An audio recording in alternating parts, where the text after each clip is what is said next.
That's going too far. If you're not careful, I'll get dragged into this too. I glared at her sternly and snapped.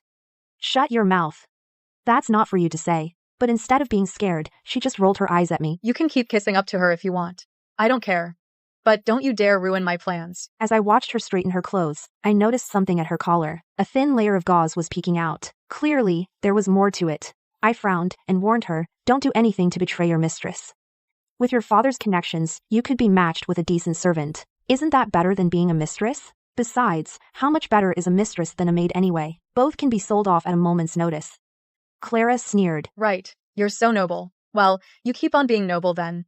Just don't come crying to me, green with envy, when the time comes. She clearly had something up her sleeve. I had a headache just thinking about it, but there was no way to avoid her. After all, Mistress Scarlet's status isn't high, and she doesn't have many maids. After hesitating for a while, I went to my lady's quarters.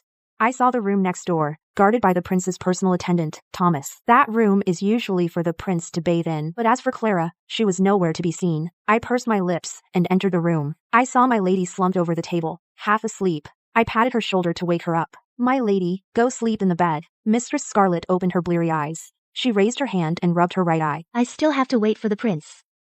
He went to take a bath. Thinking about Clara's attitude, I had a hunch that the prince might not make it over tonight. Then please wait in bed, my lady. It's not comfortable leaning on this table. And you're with child. At the mention of the baby, she finally moved. Her belly, 4 months pregnant, was already showing a slight curve. Leaning over like that must be uncomfortable. I helped Mistress Scarlet to the bed. A quarter of an hour later, the prince still hadn't arrived. And she had already fallen asleep. I had no choice but to keep watch by the bedside. The weather was gradually turning cooler, but the room was stiflingly hot, making me drowsy.